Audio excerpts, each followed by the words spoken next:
Okay, we'll open the Monday, January 8th, Select Board meeting, and we'll start with the Pledge of Allegiance. I pledge allegiance to the flag of the United States of America and to the republic for which it stands, one nation, under God, indivisible, with liberty and justice for all. Okey dokey. We'll start with manifests. I'll make a motion to approve the accounts payable manifest of December 29th, 2017. Second. All in favor? Aye. Okay. And We don't have a payroll manifest. We'll have to catch the payroll next time.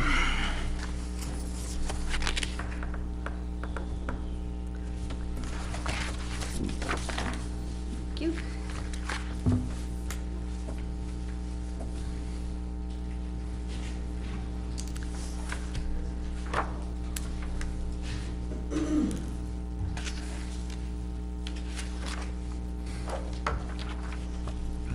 Thank you. Did you see the non-public minutes from the last meeting? That was sent out today? Yes. Yeah. Okay. Charlie, did you see? I'm all set with them, yes. You saw them. I did. All right, so we'll take a motion on minutes for 12:18. Make a motion to approve the minutes, public minutes from December 18th, 2017 as amended, and the non-public minutes of December 18th, 2017 as amended. Second. All in favor? I have a question. Aye. Wasn't it you that Called. put it into, made the motion? Yeah, that's what I had Non-public? responded. Didn't Okay. that, did That that? is the amendment. That was the Okay. amendment, Got yeah. it. Yep. All right, all in favor? Aye. Alrighty then, boards and committees. Let's start with budget. It was canceled because of the snowstorm. The public hearing on the school budget is tomorrow night, Okay. so, And what time is that at?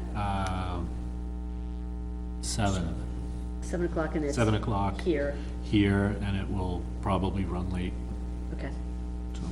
okay. Is there a question on the busing? Transportation? I might not have heard you, I just, Yeah, no, it was canceled because of the snowstorm yesterday, or, Right. I'm sorry, Thursday. But the public hearing on the school oh, budget, just a public hearing for the whole the whole thing. budget, Oh, yeah, okay. yeah. Okay. They did sign a contract with. Might have said business, I thought Oh. you said something about busing. Oh, no. They did sign a contract with Dale, finally. They Okay. accepted that bid, and that's part of the budget. Okay, and then the next presentation for our budget is Thursday. Thursday. Thursday, yep. The 25th. Oh, it's not this Thursday? Nope, What draft are we covering this Thursday? you're not. It's your snow day. Oh, that's right, it was the tentative date, okay. Okay, so the town's budget, the next review of the town budget will be the 25th. of January. 25th, Okay. that's, Well, that's news to me. Good. Okay. And All right. then those meetings are at 6:30 or 7? 7. 7 Right PM here. also here? Yeah. Okay. Anything else from the budget committee that we should know about? Not much really, other than, like I said, they did accept bids for the transportation contract, and they signed again with Dale. Yep. They were the lowest bidder again, and they've trimmed back a lot of their initiatives, you know, to rein in the increases, so. I think they're still looking at a roughly 5.5% increase, if I remember correctly. It's on the website. Yeah, It's 5.5. 5.5, yeah. Is the budget committee at full membership now? No, we lost Suzanne Eden, and she's not been replaced, and I think there was still one vacancy outstanding. Nope, No? Suzanne, right now. Just Suzanne? So just Okay. Down one, yeah. Okay. Good. Okay, planning? We have a meeting, Wednesday night for subdivision Okay, case. okay. Anything else? No, Okay. CIP? Anything on CIP? No. No? Final stages. Okay. And when will we see that? What do you think? Next time around? Next meeting, we'll I have think something we're back? pretty well squared away. Yeah. As long as those changes got made for, put a little more money into the fund for the infrastructure, and drawing a blank, that was the one that's in my head. A couple other things we discussed, nobody had any heartburn with it, so. Okay. All right. There was one note from Jackie, I think, regarding a CIP and how the school is gonna do with it, but Yeah, you get caught up on today's email, and then you'll know. I think in 2 weeks we'll have something Yeah. that we can talk about. Okay. okay. All right, town administrators report. Let's see, the appraisal on the Route 4 property is underway. We did a walkthrough on that. I don't think we've met since I did that. Research is underway and whatnot there. The tree folks have started working at the fire station, getting ready for the solar panels. Good. Permit applications are in, so that's moving forward. The last 2 weekends at the recycling center, late in the day on Saturday, we have filled up the trash compactor. Yeah, I heard about that. It's happened before, it's pretty rare, but it's never happened back to back like this. Just really heavy traffic the weekend after the holidays. And I think the folks working there have noticed a number of things going in there that probably could have been recycled, but the biggest driver is just traffic. It's a tough one for us to figure out, because when we have it hauled out once a week. We do it before we open on Thursday, so we start the weekend empty. And even shifting that once a week pickup wouldn't really solve the problem. We would just have the same problem at a different point. So there's no good way to, you can't leave trash there in anything really unattended for, and these holiday weekends would have been through Tuesday before. Even if we had something else to put it in, we could have found a way to deal with it. So we don't know how to solve it yet, but it's a problem that, we've had to turn trash away late in the day on Saturday, which is obviously not why we're there, so. Occasionally, you used to actually just rent another dumpster, That's put the overflow in that. yeah, it's, I think for the week, Christmas week next year, we'll have to do that at least. That isn't compacted, so it fills up pretty quickly, obviously. We don't really, there's always a rush late on Saturday. But the bulk of the business is Saturday morning. Yeah. So we don't know how to fix it yet. We know we've got a problem with it. It's back to back is a little strange. It may be something to do with the way the days of the week fell with the holidays this year. Generally our volumes are not increasing that quickly, so it's not like we have some dramatic change in who's using the place. So we don't want to rent something year round and just let it sit there, but we're gonna have to figure something out. Even if we had another compact container, we have no way of moving them around. Right. So if we can't put it in place, it's not gonna do us any good. Right. Right. You don't want an uncovered, it's probably not even legal to have an uncovered roll-off dumpster full of trash there until you can get around to hauling it out the next week. That's a rule we could probably If it's afford just to sitting break. there, it might not be a problem, but once you haul it over the road, you gotta cover it. Yeah. But that's an expensive solution, so I don't know, and we don't have a great spot for it. Even, for a week, we can throw a roll-off somewhere, but, I don't know what the solution is yet, but I know we got a problem, because you can't turn trash away at the dump. No. But we seem to be back to normal patterns now, right? Well, we've had it's happened 2 Saturdays in a row now. The last 2 Saturdays, Yeah, so and this we're Saturday. out of the holidays, and, Yeah.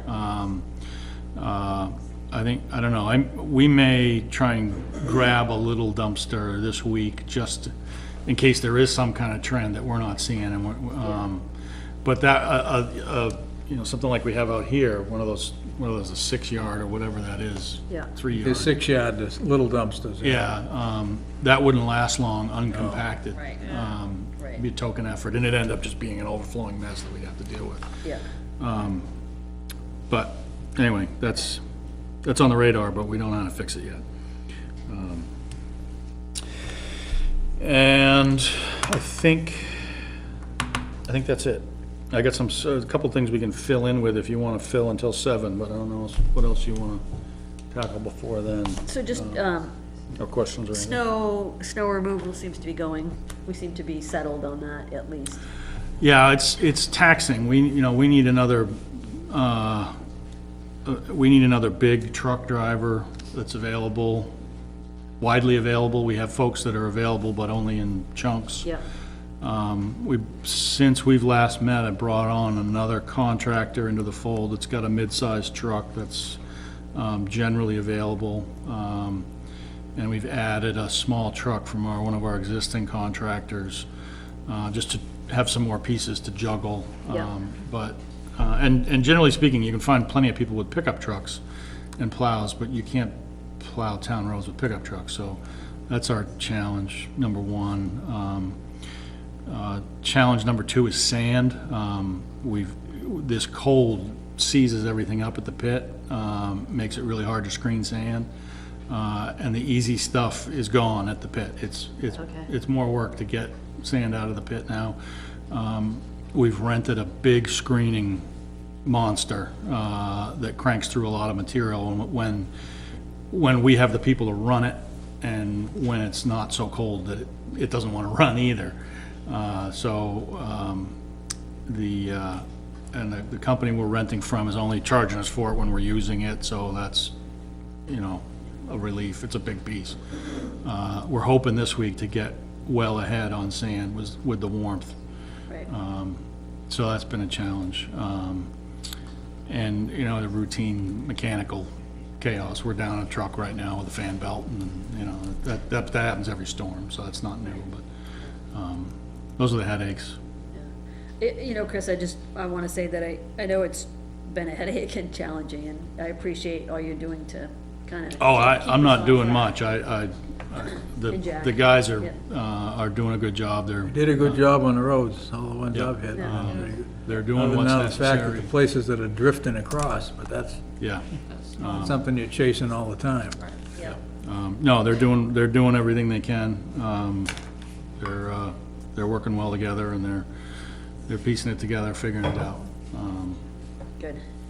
It's a good thing I don't know how to drive one of those. We were going to ask you to get out Yeah. there. And, okay. All right. Anybody have any questions for Chris on anything? No. Okay. So. Oh, yes, I do. Did you write the letter on the, about the Retirement. retirement? Oh, no, there was another amendment to it, and I knew it was brewing, so I'm gonna do that. When, they need it, Wednesday is the hearing, I guess? One of the hearings is Wednesday, yeah, so I'm gonna do something tomorrow and get it in the mix. So was that amendment to cut back the number of hours? No, I haven't read it, I just got it myself. I read it yesterday, I don't remember what it. I think it was gonna increase, Increase the hours? yeah. But Yeah, I Wanted to also, go, they wanted to go to 20, correct? yeah. yeah, but I also read, if I read the bill correctly, there is a grandfather Yep. kind of clause in it, so our current situation would be okay. Right. But, Yeah, we'd have to come up with a contract of some sort to get around it, but, Right. yeah. Yeah, so it's not, it's a problem, but it's not dire, like instant chaos for us. Okay. So I'll have something for you tomorrow on it. Okay. All right, let's see, we've got, do you want to go through start going through some budget stuff since we've got like 10 minutes? Yep. Does that make sense? Sure. Or the other open thing that didn't make the agenda, but I've thrown at you is the door access Oh, system okay. in here. About that if you want. I gave you a couple options. Well, we talked about it last meeting, you said go find out what the Yeah, audited option was. Yeah. It's more computer controlled. So option number one is the, punch in a 4-digit code, everybody gets a code, doesn't remember who and when came through. And that was $5,700. So under that so everybody gets a unique code. Yep. So does that mean, like, each one of us gets a unique code, every member of the budget committee gets a unique code? We can take it that far if we want. I Or think is it more we like would the- probably, with the boards and committees, we'd probably just do the officers or something. Okay, that okay. Whoever would be necessary to get a meeting started. So chair and vice chair? Yep. The community groups that use the building would all get something, Yeah, just for the front door. You know, we'd tailor it a little bit to need, what they needed. and then how do you track those unique codes? We'd have to do it manually somehow Okay. and enter them in manually to each door. Oh, okay. And so for the front door, yeah. Okay. For the front door, we probably wouldn't use unique codes for every single community group. It's it's kind of a low-level security option. I hadn't thought through how many we would do, but that's generally the idea. That's actually gonna be the case no matter what. We're gonna have to do something like that for the front door because so many different people need to get in the building at all hours that Right. it's gonna be like that no matter what. Option number 2 has the little punch in a number component, but also has a key fob thing so that people that are in and out all the time don't, and staff that are moving around the building all the time, just get near the thing and it unlocks. That is software controlled, so you'd, on a computer, put in the codes, say, these doors, these codes. Yeah, It will record which codes come through the door at what time, and maintain a log of that forever. What was the price point on that one? That was 10,100. so we're looking at, what was the first one? 5,700. 57 Yep, versus 10,000? yep. Now, of course, we have cameras on virtually all these doors anyway that are recording, but it only retains that recording for a certain amount of time, a Right. couple of weeks or something. And then it flushes it. So the difference between the two, I mean, how much of a burden is the first option gonna put on you and your staff as far as maintaining it and tracking it? Well, the launch will be a challenge, it's not nothing. I mean, anytime there's a change in anything, so every March, there'll be a big round of, taking codes out and putting codes in. Right.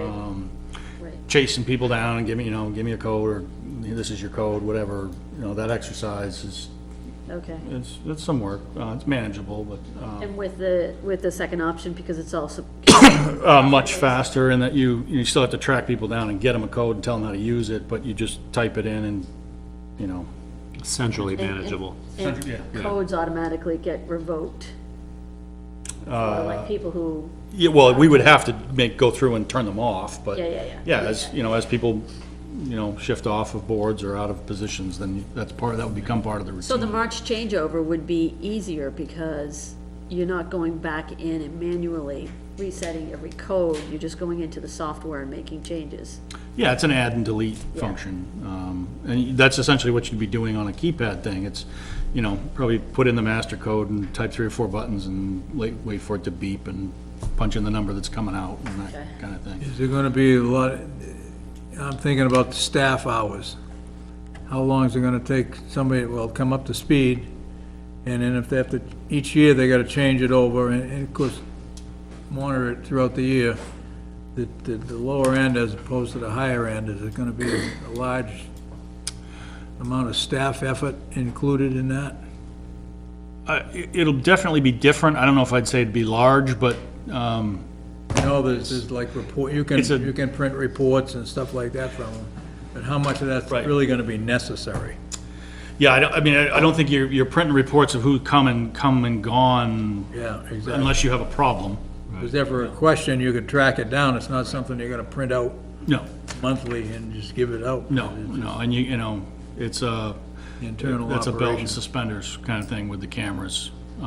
But it does, you know, in the event that you discover a problem, maybe a while after it happened, the automated system would be much better for that, because the cameras aren't gonna retain that other information that you have. All you know, with the lesser system, all you know is that whoever came through the door had a valid code. Yeah. That's, Yeah.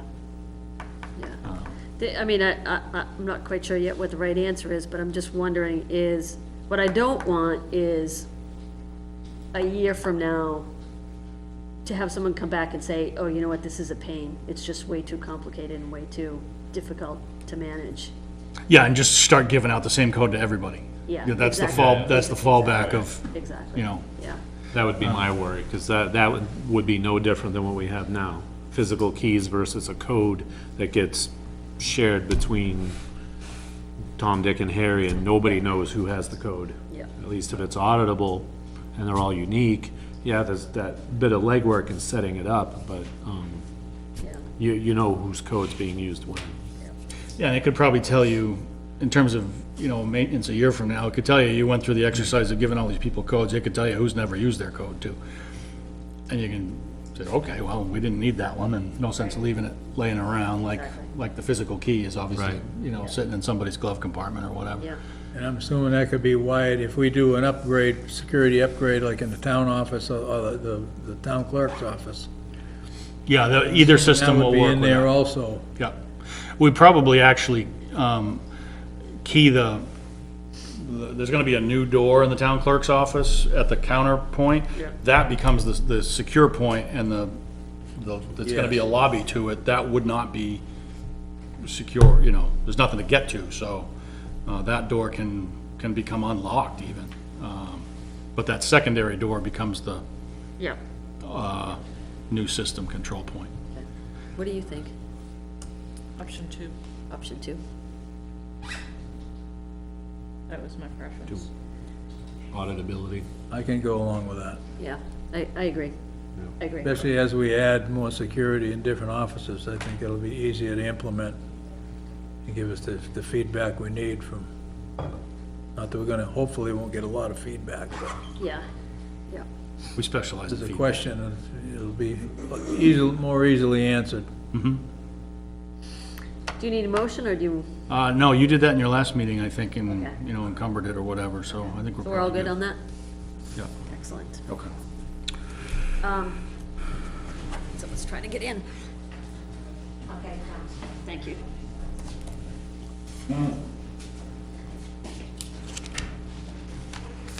it always is. I just walked by accident. I didn't know if you guys were wrong. I was like, wait, no, somebody did. I was married, they wanted, Mom.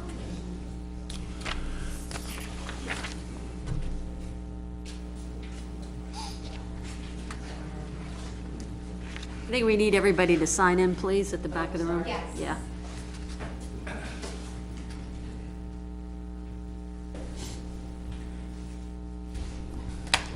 All right. So we've got 6:59, we've got 7 o'clock, we can go to the public hearing for Conservation Commission. So do you guys want to come up? Yeah.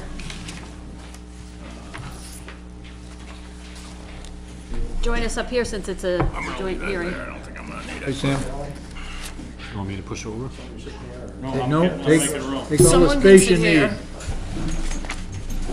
Here's more than I needed. Chris, Thank you.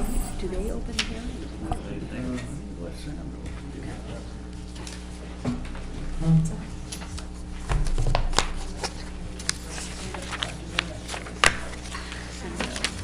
Oh, I appreciate it very much, thank you. Do me a favor, rotate Tyler's microphone, stand. You just have to turn it. What'd you say?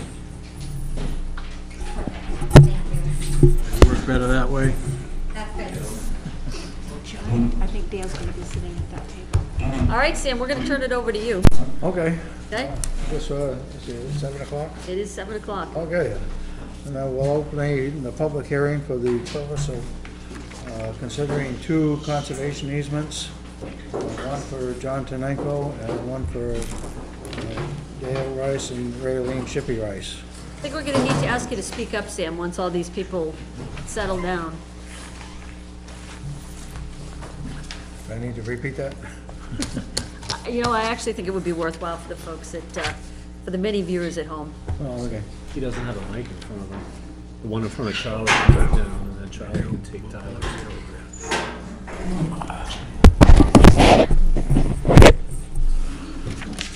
Okay, my name is Sam Demerit. I chair the Conservation Commission here in town, and we're opening a public hearing for the easements for John Terninko and Dale Rice and Raylene Shippee Rice. There's two separate easements.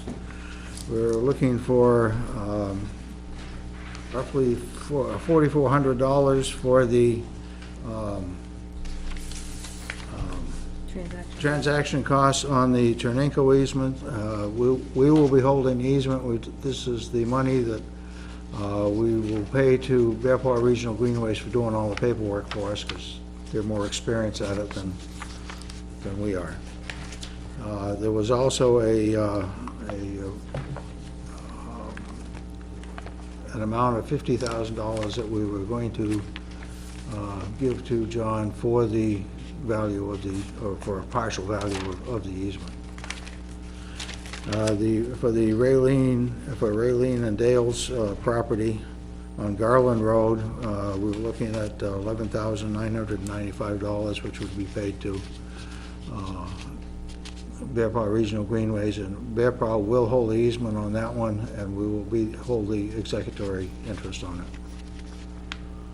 The Terninko property is roughly 15 acres in the middle of some stuff that's already conserved on the east side of Case Road, or easterly side of Case Road, and the Shippee Rice easement is roughly 8 acres out of 10.8. It has frontage on the North River, on the north side of the North River, and it abuts the Rourke property, which is already under easement. And both of those are lying within our proposed Four Generals Greenway. What other information you need? Well, this is a public hearing, so this is not so much for us as it is for public. Did you mention that it's a donated easement from the Shippee Rice? Yeah, the easement? Shippee Rice is a donated easement. The $11,995 is the transaction cost, and the fee for stewardship to Bear Paw Regional Greenways.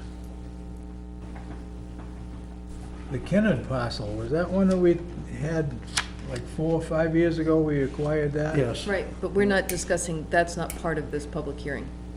It's on this sheet because the okay. board requested that information, but it's not part of this public hearing. All right.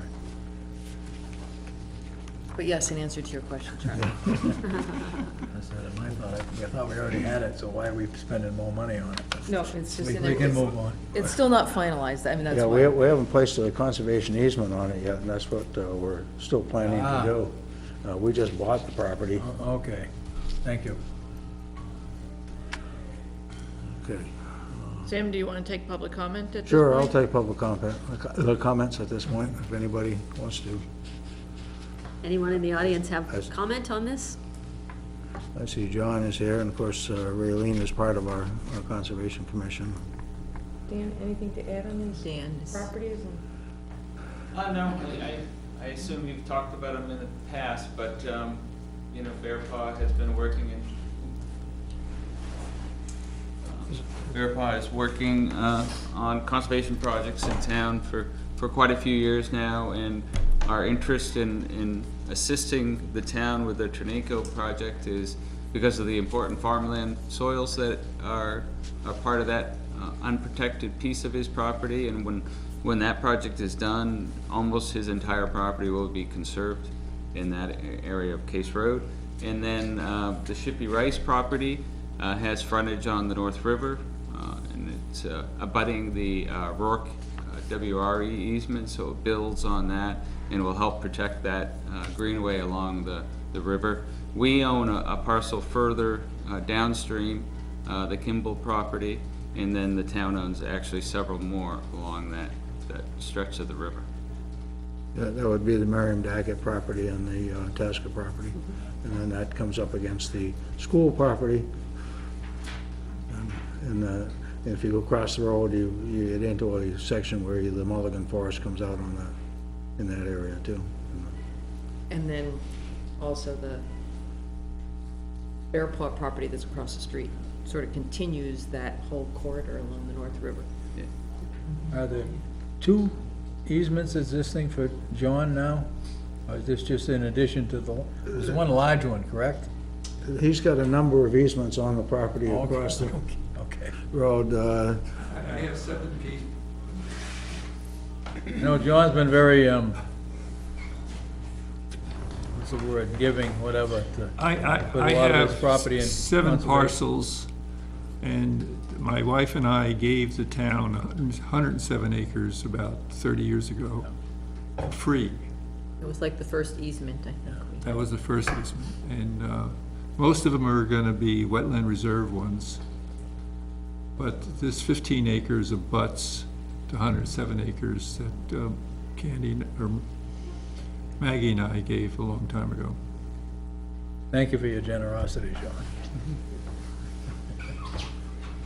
So Sam, I think when you're comfortable that you've solicited all the public comment, everybody's had their chance to speak, you can close the public hearing. Okay, is there anybody else who would like to speak on either of these two easements? Does the board have any further questions or comments, or? Do not. Okay, then I will close the public hearing on the conservation easements. All right, thank you. Thank you. Hey, Cheryl, thank you for bringing this to us. This list looks to me like it's a lot shorter. It is. Okay. The pending projects that we had, so these are the ones that were at the bottom of the list, all those, I didn't want to give all the things that we had done within the last year, because it's been quite some time Yeah, since yeah. those were closed, so there's Yeah. no sense in showing all of that on this list. Yeah. So right now, we don't have any, we get people coming in and talking about something, but nothing is actually in the works right at this time, except for these Okay. 3 Great. projects. Thank you. Appreciate it. Okay. All right, thank you. Thank you for your time. Here's some literature on Bearpaw, if you like. Our newsletter and brochure talks a little bit more about the project that we've been working on and things like that. Do we have Quite to, familiar with it, so I might as well just pass it down. one quick question, do we have to, should we wait here to have you people vote on it? or- We're gonna address it right now. Okay. Yeah. Okay, so what the role of the select board now is to approve release of the funds. So before we discuss that, then, does anybody have any additional questions? I don't. Could we just please be a little quieter back there? Okay, if we have no further discussion or questions, then I'll take a motion. I'll make a motion that the select board authorizes the expenditures of $11,995 from the conservation fund to purchase a conservation easement on Case Road, map No, 9. that's Garland Road. What's that? No, 11,995, oh, it's Garland Road. that's Okay, Garland Road. sorry. Liz, can we talk about later? Sorry. Okay, let me start over. Thank you. I'll make a motion that the select board authorizes the expenditures of $11,995 to purchase an extoratory interest in the conservation easement on Garland Road, map 14, lot 14, and to purchase a conservation easement on Case Road, map 9, lot 10, for $54,400. I think it's, Oh. because it's the 11,000 for Case and. No, it's 11,000 for, it's 11,000 for Garland, right? Right. Oh, it's opposite. Okay, so the motion's written wrong. 54,400 Right. for Terninko. sorry. Right. Okay, So I was on the sorry about that. right path Sorry. the second time round. Apologies. Okay, and the town administrator is authorized to sign and execute all documents related to the transactions. Second. All in favor? Don, just make sure you get that correctly in the minutes, please. Thank you. Okay, one other quick question. You know, Bear Paw has submitted, I think, the cost that they've incurred in working on the Kennard property that we own, that the town owns. And I think Dan was wondering if the town was going to release that money. Is that the one that's on the warrant article? Well, we haven't heard if you want to go after an easement or not, or, Yeah, well, that was the original plan, was to go on an easement on, put an easement on that property, you know, so that it would be protected. so you do want to go forward with that at town meeting? Yeah, Yes? yeah, you know, Okay. if that's what you know, feel is necessary, you know. Yeah. That's to come out of the conservation fund? Yes, Yeah, so I think that needs the same posting and hearing process to take any other money out for different purposes would be a separate hearing and posting and publishing and all that. If you want to take money out of the conservation fund, it's, so it's for the So was trans, there money not taken out when the easement first went into place? there is no easement. It was just a purchase price. Right. And it was, the easement wasn't part of it. we planned to put it on, we were holding off on putting an easement on it because we had a couple other big projects that we didn't know how much money was going to come out of the conservation fund. And we figured that, you know, this was just a small amount, so I mean, it was,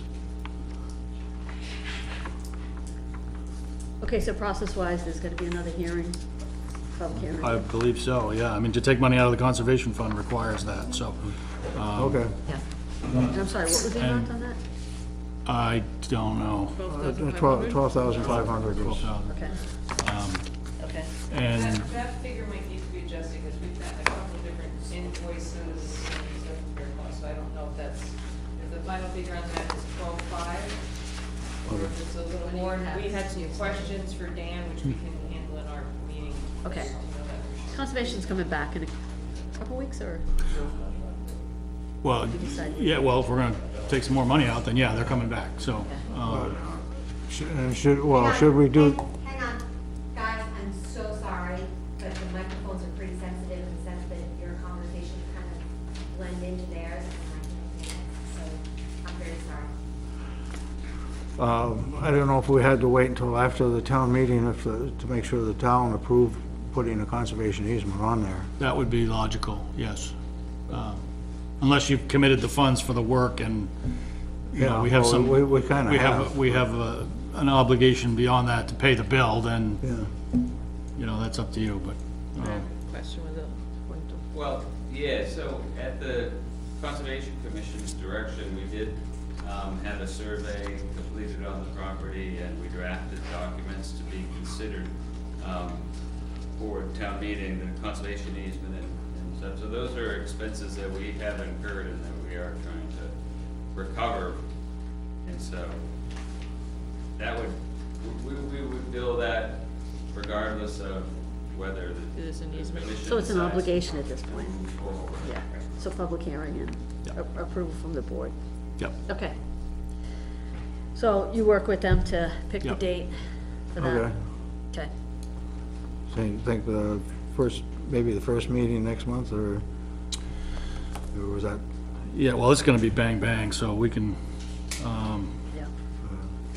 we need 10, yeah, let's say not 2 weeks from now, but 4 weeks from now. yeah, Let's try that. okay, Yeah, just so we know we get it published in time appropriately and whatnot. And get the dollar amount exact. yeah, okay. All right, we'll get that to you. Okay, All right, thank you. Thank you. so Thanks, that's guys. probably 212, I guess, is probably the best.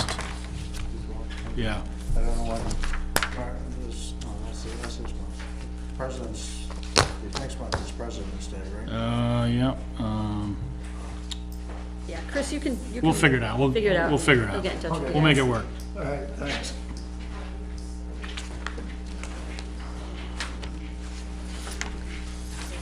Alrighty then. Yeah, just to, we have to fill a couple minutes. Thank you. The backstory, because this is gonna come back to you for town meeting.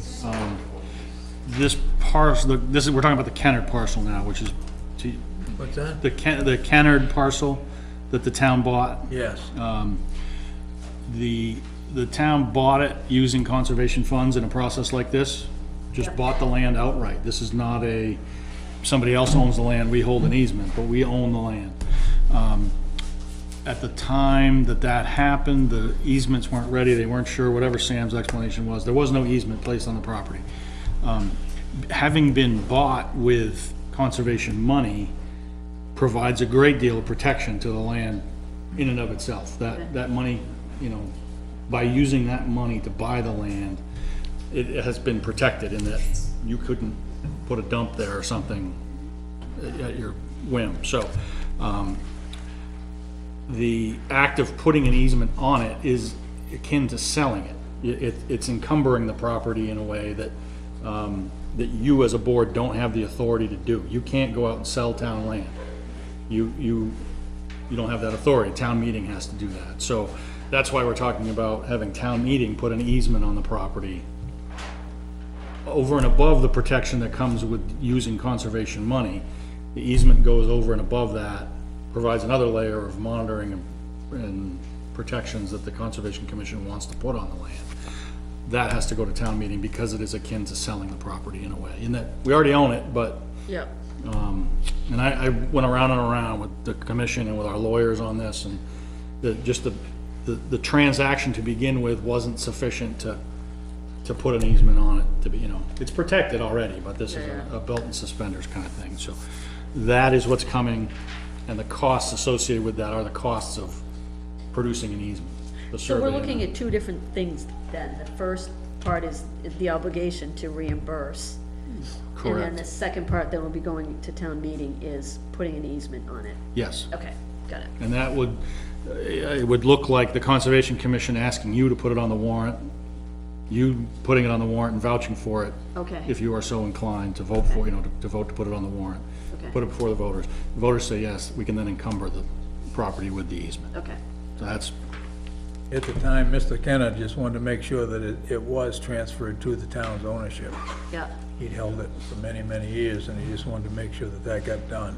okay, and the intent that it be conservation land is very clear, it's all, Yeah. the record's very clear about that, it's just that last bit about an easement is not, it's not right in the record, and I've kept pushing back on it. They were ready to just have you, here, sign it, put an easement on it. But the process that leads up to it wasn't right, so I didn't want to jeopardize an easement that, you know, somebody wanted to challenge it in the future, yeah. you know, it wouldn't work, it wouldn't be valid, so, Okay, good. probably an overabundance of caution, but. Thank you for that. All right, are we ready to talk about roads? You were expecting Chief Vilchuk at 7:30, weren't you? I thought he was coming a few. 7:19. Yeah, I thought he was coming a few minutes early, but Oh, maybe okay. they're Do you want, otherwise indisposed. where would you like to go then?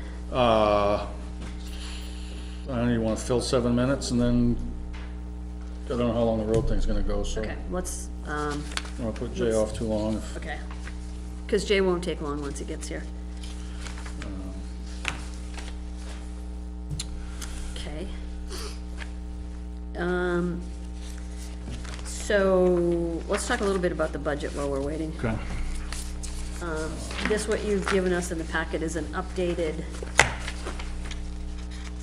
version, most recent. Yep, Went through and made some tweaks. yep, I told you what most of those tweaks are, Yep, in terms of the freshest things to appear in the spreadsheet, the police and fire equipment purchases we made at year end have come out of this. Those show up in 179 and 214. okay.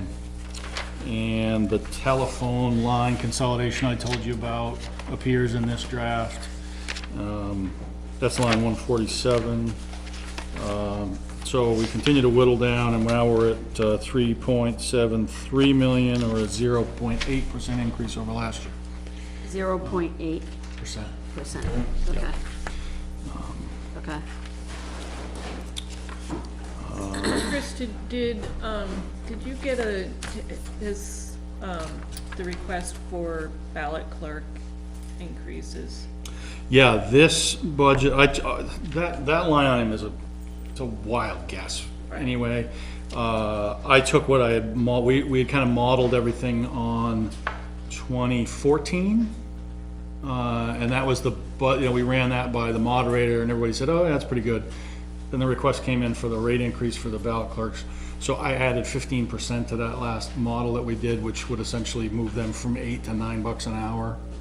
8 to 9 is 15% or close to Okay, 15%. So, Didn't we talk about that at the last meeting? you didn't tell me specifically. It Oh, was, right, let's, Right, we said know, look at, Right. we said look Look at at when it. was the last time that they got one, and it was. yeah, and I heard from a couple of you that you were comfortable in that $9 an hour range. So that's what I plugged in. It's up to you, but.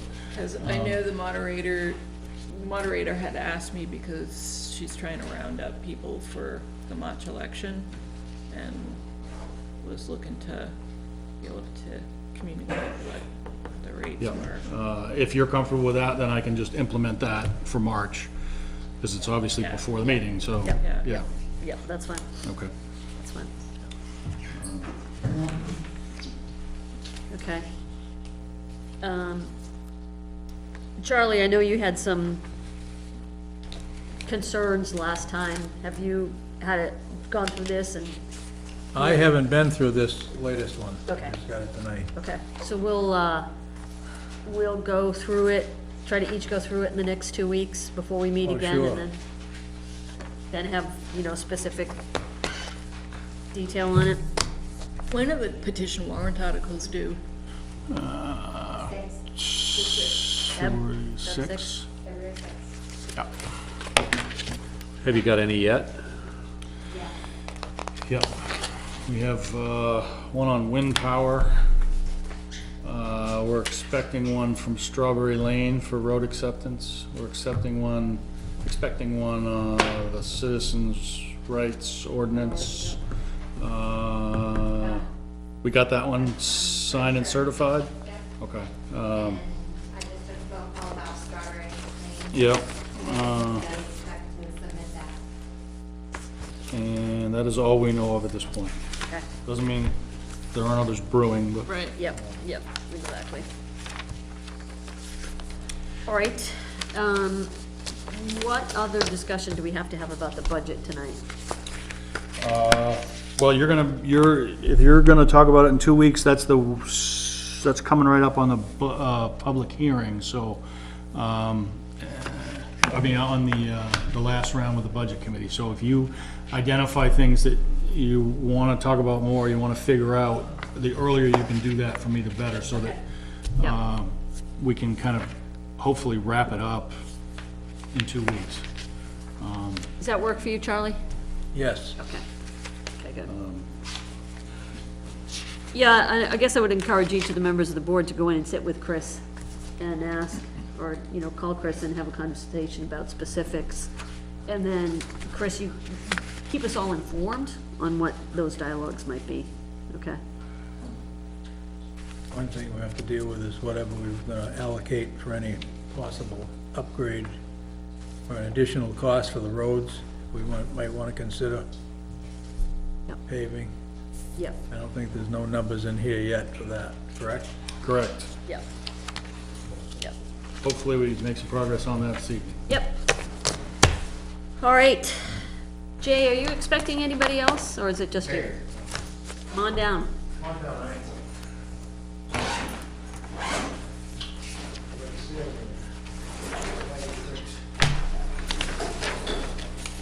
Oh, you brought show and tell, huh? Show and tell, I don't know if you want to pass it around, want to put it No, that's okay, yeah, you can. We want you to wear it. I brought a model here. Try it on. Try it on.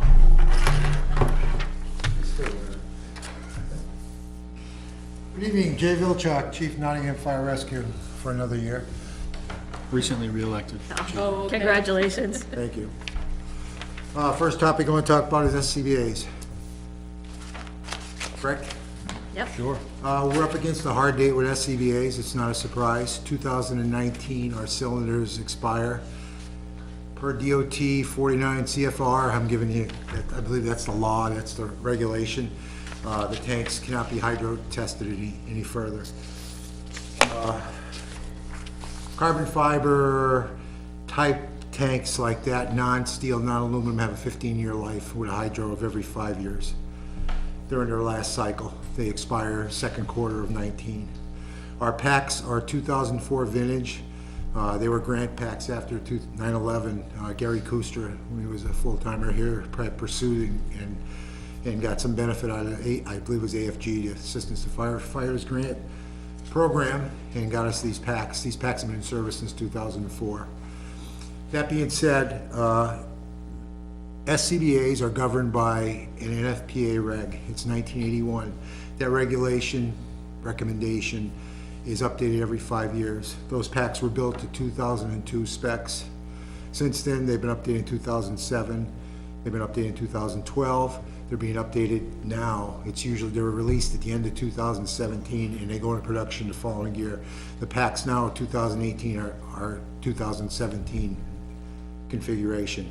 There have been improvements in the area of low air supply.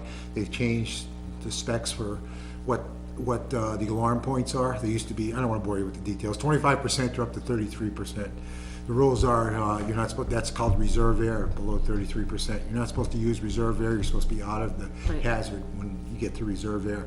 So they've, through studies and through findings, the organization, again, more alphabet soup, NIOSH, they do studies and research any type of fatalities or injuries.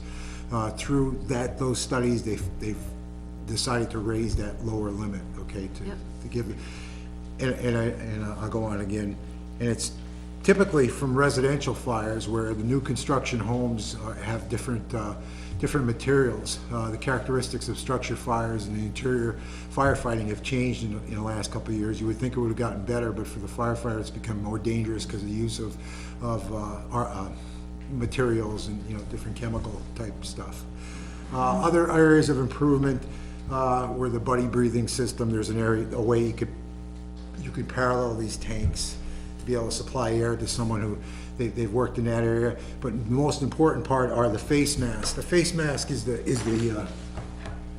weak link in the SCBA system. I think it fails around 600 degrees, somewhere around there. Okay, so on a flashover, that face mask tends to melt away. The older ones won't even last like 500 degrees. They're doing studies now for the 2017 spec to change that face mask material to make it more heat resistant, I should say. They found that a couple of firefighter fatalities were caused by failure of that face mask. The regulator, the second stage regulator that attached to the face mask, there's also new requirements about how hard it detaches. They found that crawling through hazards or whatever, inadvertently that regulator was ripped from the face mask, causing catastrophic failure.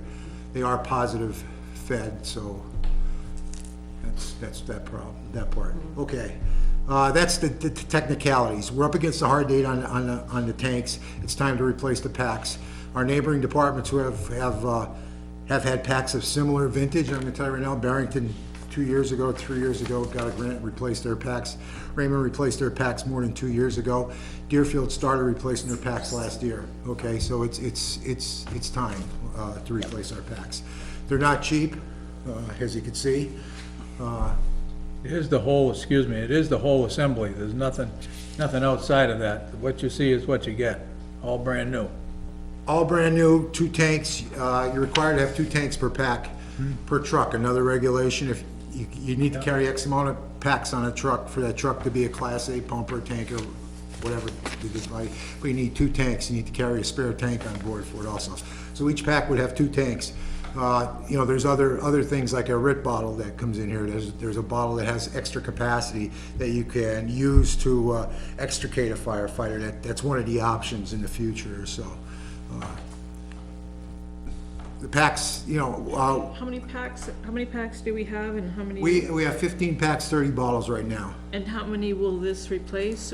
All of them? This will replace them all, but I'm also looking at our future apparatus, which would add two more seats. Yeah. I'm thinking 17, 18 packs. Yeah. The warrant article was written for 18 packs. We might be able to go down to 17. We carry a spare pack on one of the pieces of apparatus. We'd like to keep that configuration. We have 2 spares that we use for training purposes. When people go to class, you don't take a truck out of service, or for repairs, and that's another reason why I'm here to talk to you about repairs. We've been averaging, just about every incident, I come up with a problem with these packs now. They're starting to become unreliable. Either air leakage indication, they have electronics in them showing, it has a heads-up display showing pressure left in the pack, problems with that display, pass alarm, there's a built-in pass alarm, I was gonna turn it on, that is required, a pass alarm. If a firefighter is immobilized for X amount of seconds, the alarm starts chirping to show you, to tell you that somebody's down. There's also a manual way to trip it if you're in trouble, okay? Starting to have problems with pass alarms, they're not passing the check. Mutual aid structure fire, the last time we had a high pressure air leak where it connects at the cylinder. We couldn't get it. We send them out to repair. It usually takes them out of service for at least, you know, okay, I'll be generous, a week. It's up to 3 weeks most of the time before they come back in service. And the bill varies from $900 to, you know, depends on what the failure is. I've seen we've paid $1,000 repair costs on them. Because once they do any type of major, if they enter a certain boundary within there, then they have to go and re-pressure test, hydro, recertify the pack. The packs do get certified annually, and that's, you know, if there is no failures. The payment portion of it. Okay, originally, when we put the budget together, had a notion here of splitting it up over 2 years. Configuration is a big thing for me, and that's why over 2 years and not buy them till the last time. I don't want to have a split configuration on my department, because that kind of, there's risk involved with that, okay? That's why I split it for 2 years, maybe start a capital reserve fund, put half of the money away the first year, the second year, pull the balance of capital reserve fund and purchase the entire lot at once, so the configuration is nailed.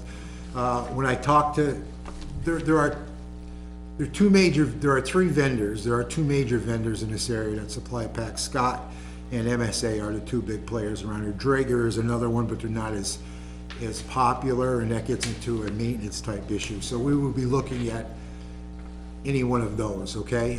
We've had good luck with Scott. We've had a Scott demo. They couldn't, he couldn't give us a quote on the 2017 spec because it wasn't finalized at the time. They're just going into production with that right now. So, you know, the numbers I got here are based on the last iteration of the NFPA spec. So wait, the 75,000 number, is that for all of the packs that you need, getting them all in this year, or that's split? That's 50%. That was the 50% of the 18, okay? That was a rough estimate based on the. And so that's getting half of the money this year, putting in a fund, and then waiting, getting the other half next year, and then purchasing all next year? Correct. Okay. The strategy now that I'd like to recommend, or, you know, even consider, is instead of a warrant article to start a capital reserve fund specifically for the packs, which shouldn't be touched for another 15 years, is have a warrant article to change the wording of the fire apparatus capital reserve fund and expanding its use like we did with the ambulance years ago, just to cover the SCBA portion. Put $100,000 into the capital reserve this year, like we have been for the last 11 years or whatever, well, 10 years, whatever, and $100,000 next year to cover the cost of the packs, pull it out of that, have the vote next year to pull that out of that fund next year. That way, because again, I'm good with that 100,000. If you notice, for the last couple of years, I've been trying to keep it level. It's not gonna stay level forever, you know that, folks, okay? It's not. but the impact is, it's transparent because it's become we've been conditioned to Sure, paying sure, as sure, sure. taxpayers, okay? So I understand, I understand wanting to get them all in the same year, so that they're all the same.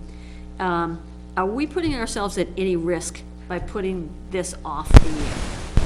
Right now, the packs that are in service have all been certified, and they're inspected weekly, and they're inspected after every use. If they're not, they're taken out of service. I have no packs that are not, that are not in So a from a- failed condition. From a safety perspective, you're okay with waiting a year for getting the new packs? Correct, I am, because they were recently, the bottles are still within the hydro date, okay? The packs were flow tested in September, October, they were doing the third quarter of the calendar year. They were flow tested, I have a piece of paper saying they're okay, fine, they're inspected. I have no packs there that, you know, are not in A condition, okay? If they're on the truck, they're in A condition. If they're in service, okay? You know what I'm saying? Yeah. So, Okay, great. This'll put us in a good place. I mean, it's not like we're going out 5 extra years. yeah, Within a 2-year period, we'll have all new equipment. Yeah, correct. okay. The bottle portion is not negotiable, it's federal law, okay? Like I said, those, I'll give you a little more, and for the audience, if everyone's watching at home, there's 3 different configurations of bottles there. 2,200 pounds, 4,500 pounds, and 5,500 pounds. We run at 4,500 pounds. There's 4,500 pounds of pressure in that bottle right now. Our cascade system is 4,500 pounds. Again, I keep looking at Charlie because you'll probably remember years ago, we upgraded, when we went to these, we had to upgrade our cascade system to go from the 2,200 to the 4,500. So there was a lot of cost involved. We were lucky. We got a second-hand one, Exactly, out of Worcester or somewhere, for like half the money. Yep, we don't have to do that, we're keeping the same pressure with 4,500, we're able to get, we're able to increase the capacity of the bottle, okay, we're going from 30-minute to probably 45-minute bottles, which is the new operating, Say that again, 35 to 45 minutes? 30-minute, these are 30-minute bottles, okay? A normal breathing rate, they should last 30 minutes, which is, Okay. we're gonna go to the 45-minute bottles, a little more capacity on them, the cost there is Yeah. negligible. Yeah. But that's what, it's not a standard, but that's what folks are using, okay, the 45-minute bottles, Yeah. okay? So, back to the payment portion of it, that would be my recommendation, that we rewrite, pull the warrant articles for establishing a capital reserve fund and generate one to expand the use of the vehicle fund, okay? It impacts down the road, in 23, 24, whenever we go for the next piece of apparatus, we're gonna be a little short, but by then we may have to ramp up a couple bucks to, whatever, a couple bucks, we might have to ramp it up to take care of it. But, you know, for this part, it even, keeps that even funding Yeah, approach. That makes sense. I agree. Only difference, you know, if you were to appropriate money or set aside money in 18 and expect to do the same thing again in 19, you can do both of those with simple majority votes at town meeting. If you want to change the purpose of a existing reserve fund, I think that requires 2/3. But Does it? I doubt if that would be a Right, problem, but Right. I, yeah. Okay, The old bottles, and I'll touch that right now, last time, our old packs, we ended up selling them to a vendor for pennies on the dollar again. There isn't a big market for used fire equipment because of the liability Safety portion. thing, yeah. Exactly. Right. But there is a company out there that does buy them. We sold our 2.2s, all except one, we keep it as a display. And there wasn't a lot of money involved, and it goes back to the general fund, you know. All these bottles carbon fiber now? They all are, they're all composite. Are they a little bit lighter? They are light, yeah, extremely lighter. Because I remember when I started, they were steel bottles, okay, and then we went to aluminum bottles, which are larger in diameter, larger in size, plus the weight is, I could bring you, I don't have any steels. I don't stay, our 2.2s are even composite. We have a couple of 2.2s to operate some air tools, and they're even composite, okay, so. do you have any questions? I was just curious, if we put off replacement for a year, You said the certification expires second quarter of 19? Correct. You put it off a year and the town says no. What's that gonna do to you? Then we're gonna have to go out and rent, lease, which is, you know, there's really, you know, the town-wise or close the fire department, will do brush fires or something like that. I don't mean to be, Yeah, no. you know, I it's- mean, it's Yeah, significant. it's like an expense that, Yeah, I yeah, didn't like the sound of that. No, well, and there is no, go out and rent bottles or go out and rent packs or something that's definitely not economically the smart thing to do, but this is something that's, you know, this should be. What's the lead time on purchase? Like, once you place the order, how long does it take to get? Talking to the Scott dealer, and the Scott dealer, and, you know, he's trying to make the sale or anything, that was part of the plan also, is once town meeting, as soon as town meeting, we would place the order and we can make sure we can get the bottles, you know, within a month or so. I expressed that, you know, some of my bottles expire within well, they cross months or whatever, I think it's June, July, that sort of stuff of 19. He assured me that he can get us the replacements before. Okay. Before. In fact, you know, yeah. I've asked that question. I'm, you know, I'll go out on a limb and say I'm confident we'll have them by the time we need them. Okay. For what it's worth, Tony, any time in my recent memory, any time that the fire department or the police departments need something, this is required, they have to have this stuff. They're not gonna turn it down at town meeting. No, Yeah. I don't think so either. Particularly Yeah, since I- we're spreading the cost over the Who knows dollars what over the 2 discussion years. will Right. follow, but still, Yeah, I don't think they've ever wanted for much. yep. Okay. Thank you for that explanation. There was one more aspect I wanted, you know, I just took a blank on it. It was something very important on the Okay. pack. Let's see if the brain cell fires. I'll bring my notes here, but okay. That's All all right. And, I'm good. did you guys want to talk about? The fire truck? Yeah, the just truck. just so that we're going into town meeting with a little bit more understanding of Okay. what the fire truck is. Half my brain's looking for what that kernel was. That was really, really. It's okay, you can let that one go. That was a good one. I had a hard time with that. I think it might have been the ordering, that was it, that the strategy was gonna be to order them as soon as possible after town meeting, after approval to get them in time, that's probably what it is. Okay, fire truck. Yep. We have a warrant article, we're requesting, expending up to $525,000 for the purchase of a new engine pumper, okay? Strategy with this, oh, I know what it is, can I back up right now? That's what it was. AFG grants, that's what it was. We intend to pursue AFG grant vigorously for PACs. I'm gonna tell you why, because we have and this comes out in classes and seminars, we have more likelihood to receive grant money, assuming that the AFG grant is in place in 2019. I can't predict that because that's a federal grant Okay. thing, but it Yeah. has been in existence. The dollars have been going up and down over the years. If the AFG grant is in place in 2019, we intend on it, pursuing it for the Okay. PACs. We were successful, that's the type of equipment that we would have a better chance of getting a grant for. So, you know, no promises, I don't Yeah, do it. sure. The grant period for this year, and this is just an aside, and this goes for the truck also, part of the discussion. The grant period just opened the day after Christmas and it closes in February for AFG. I intend on applying for an AFG grant, you guys give me a head nod, for the apparatus. I don't have high hopes we're gonna Okay. get anything out of that, be honest with you, okay?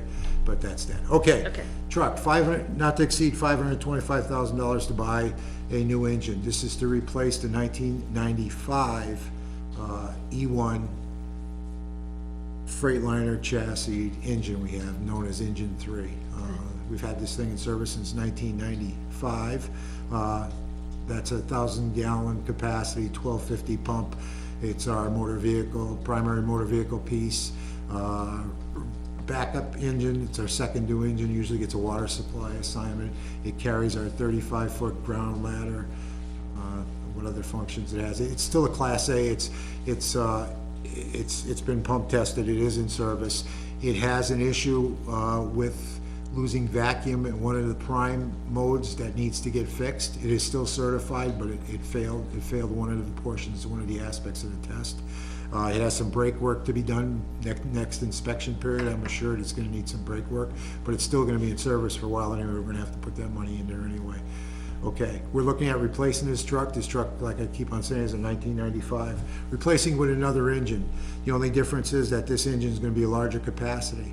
We're looking at going the same strategy as our neighbors in Lee, Stratford, and Epping do, where they're hauling 2,500 to 3,000 gallons of water on their first new engine, okay? We recently had a barn fire and we're an automatic first alarm, and two of the first mutual aid companies that showed up were Epping and Lee. There was 5,500 gallons of water, additional water there on their two trucks, in addition to our tanker and everything else we had there. But that's what we're looking at. It'll be a Class A engine, similar, custom cab, similar to what we have for our engine 2.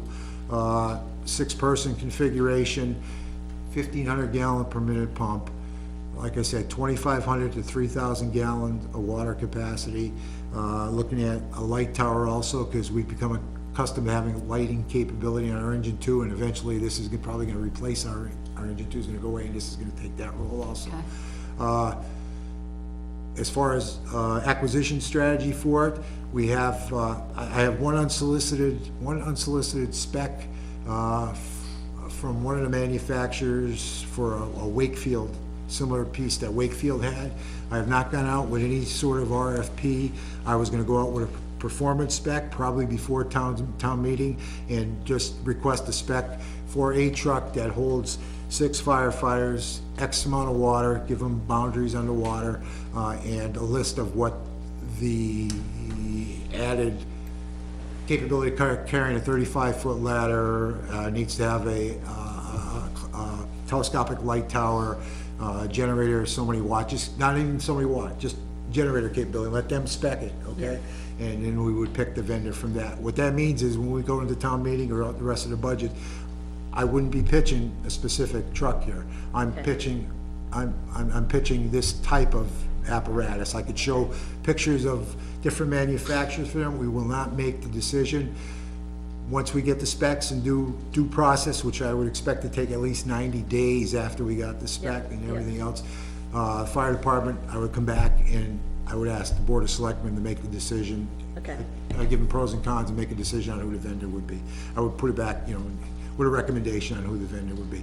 But Hence the not to exceed number. exactly, Yep. exactly. That's exactly where I was going with that, because I don't have one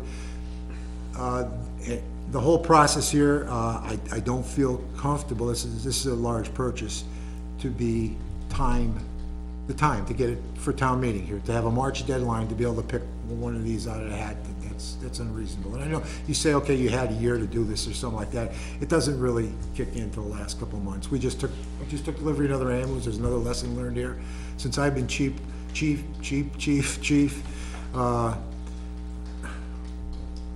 little remark there. Since I've been chief, we've taken delivery of at least 2 pieces of apparatus right before the holidays at the end of the calendar year, because the vendors like to clear their books, you know that, they like to record that as a sale and a delivery. Yeah. It's the wrong time to take a piece of, especially something this size. I'd rather do this right, maybe delay the purchase, 3 months after town meeting or something like that, so that we would take delivery in the springtime. Why does it, what's the impact of it? Okay, rushing through the holidays with the department, weather conditions, proper training and, experience, driving a new piece of apparatus in those weather conditions. Right. That kind of concerns me. We took engine 2 right before Christmas, and it was, it was a rush to get it in, we didn't get it in service till February, to be honest with you. We took it December, I don't want to say 19th, it was in December, right before Christmas, and it was Valentine's Day when in service. By the time we were comfortable with it, by the time we outfitted it, it took that amount of time anyway. And it's still, the first couple runs in a snowstorm with it, how's it perform? We don't know how it works that well. To get everybody accustomed to it, I think it's safer to do it that way. Is there a risk? Yeah, because we'll delay engine 3 going away, but I think the benefit, I think it outweighs it, okay? That would be my strategy, that's for that. Again, gonna submit for an AFG grant for a truck. There's a short window here, I don't wanna miss, it expires in February for this year's, and we'll see where that goes. We wanna reutilize, this isn't a fully new outfit, it will require some outfitting in terms of, you know, electronics, new radio system, which is be included in that price. But as far as tools, we're gonna repurpose and reuse as many hand tools and everything else that we can. We just purchased a new 35-foot ladder, so we plan on using, because we were told that that ladder won't pass next year's test. We're done with that 35-footer after this year. So we just purchased a new 35-foot ladder. So we would use as much of those tools and equipment as possible in the transition to a new piece. It's not buying, you know, new cabinets full of all brand-new tools, that sort of stuff. Hey, side question, doesn't have anything to, pertain particularly to that, but how do these inspections occur? Like, everything that you have is inspected, ladders and all of that. Yeah. Do people come out and inspect, you know, everything at the station at one time, or are there different groups coming out for different pieces? We contract with different organizations to do it, but typically all of them are done in the third quarter of the calendar year. They're annually, they're I say required annually.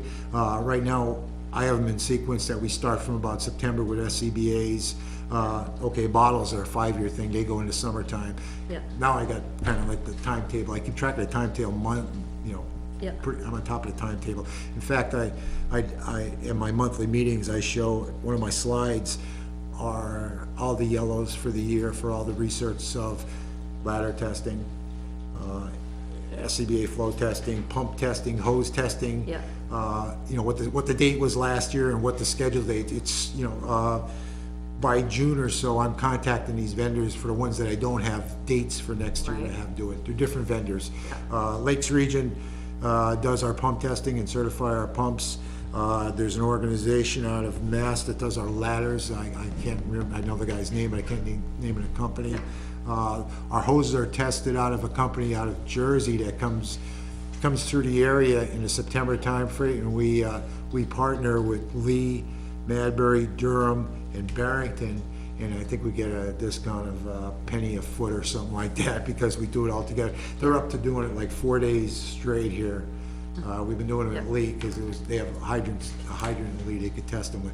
So that company comes in and does the test in accordance with, and they give us a piece of paper with the inventory, with the SAT, and signed, and everything that's been tested in accordance with.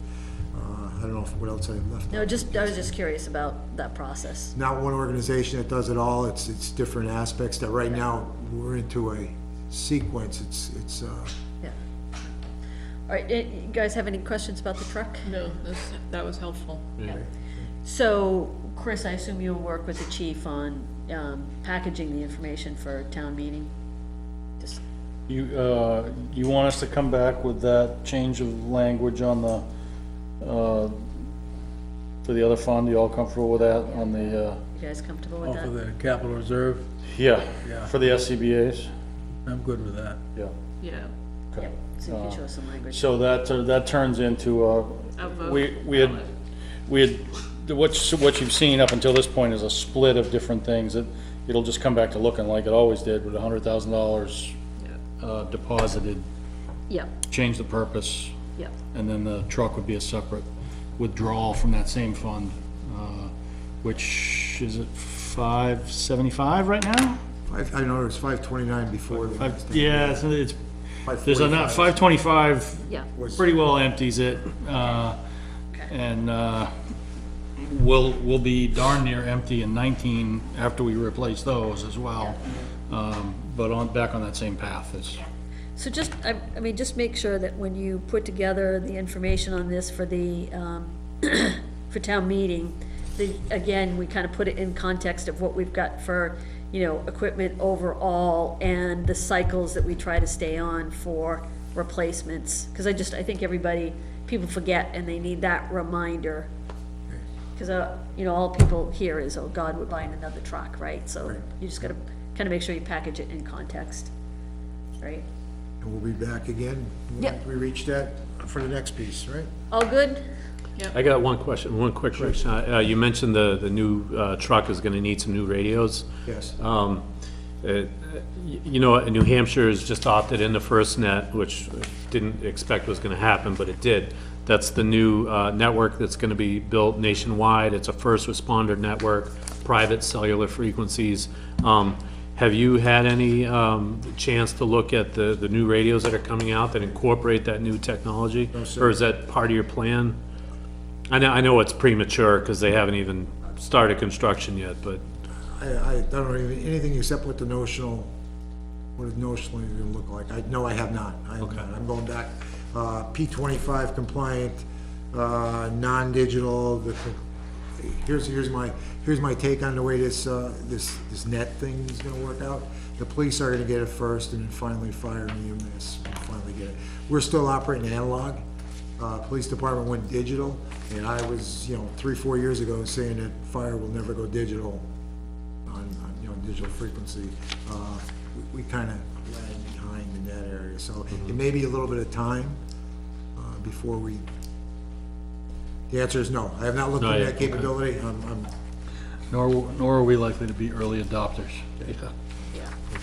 so sorry to disappoint you there. I'm No, not that's that all right. forward. Nope.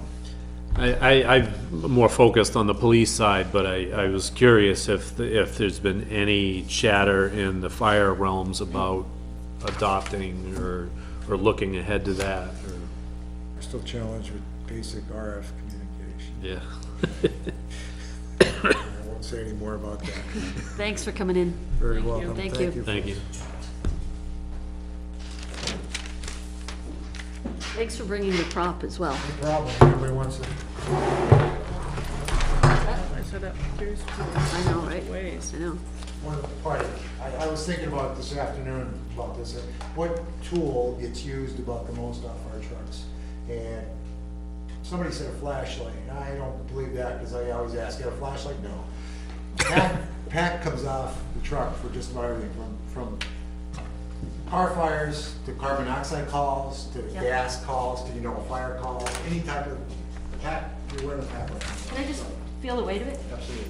They say it's around 25 pounds, but I think it's more. It's pretty, you can come feel it if you want. Think about working with that on your back, with all the Yeah, turnout It's gear. heavy. Yeah. Oh, yeah, it's heavy. Oh, yeah. Now, is that full of air? Yeah. It is? Feel Yep. that. Oh, he I don't feel different towards that. Okay? Thank you. All right, you're welcome. Thanks, Chief. All right, let's move on. Roads.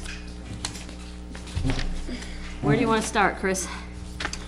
Well, I guess two questions before you. One is the asphalt study, road surface management program, and second is, Right. do you want to put anything forward, or what do you want to put forward for town meeting regarding reconstruction? Yep. You've spent a good part of this year working on, or considering paving, you've got traffic count studies, you've got public input looking for paving some gravel, and we're getting to the time where if we want to do something at town meeting, we've got to make some decisions, so. Okay. I don't have all of the stuff that we had before, so I gotta look through for it. Don't close it all the way, Jay. Well, I'm wondering, because we have folks in the audience that have been patiently waiting, Yep. I'm wondering if we should see if there's anything in particular that they want to come speak to, so that if they want to, then, You're welcome to. Robert Claxton, Ledge Farm Road. Well, it's been an ongoing thing, I think, all year, and I think tonight we were curious what the verdict was on the town's end. We got the traffic counts, and I was surprised at the numbers tonight. They're higher than I thought on these roads. And it, the financials of doing it, and cost-wise, it's probably less than I would have imagined to do this. A mile of road for $500,000-$600,000 to surface it. with the road counts of 600 cars a day, you know, on dirt roads and tar roads in town are getting, you know, all over the place for numbers, but, these definitely show the impact of the Francesca development, you know, onto Poor Farm Road, which is dirt, and Ledge Farm, which is dirt. You know, 700 cars, 690 cars, and, you know, it's a huge impact. You know, and the chief was just in there talking about fire safety and everything. You know, for 600 cars a day, right now our roads are just packed solid ice. They're sanded, but I mean, it's just the road solid ice. And I think last year we ended up with a mess in the spring because of the new pavement. I think John used to just use sand on all the dirt roads and not put any salt. And I think last year we got a mix with the trucks of salt and sand on those roads. And in the spring, they just went to a mess. And I don't think there's much salt this year maybe on them. But I think that's what led to a real mess last year, and they deteriorated huge. And they worked on them this summer, gravel and stuff, and improving them. But for that kind of money, for $500,000 for almost a mile of road, you know, it doesn't seem like a lot for the amount of maintenance and what we're doing yearly on these roads. Whereabouts are you located on Ledge Farm once you hit the dirt? I'm right at the intersection of Poor Farm. Okay. Right at the intersection. So I see all these cars coming off of Poor Farm every morning going south.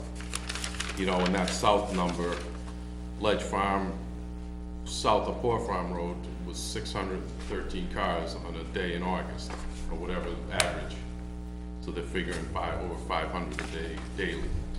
And it's all coming off of Poor Farm, you know, that way. And the other way is getting 350 or 400 or whatever. Yeah. Going north. And it's just, those are the roads I see impacted.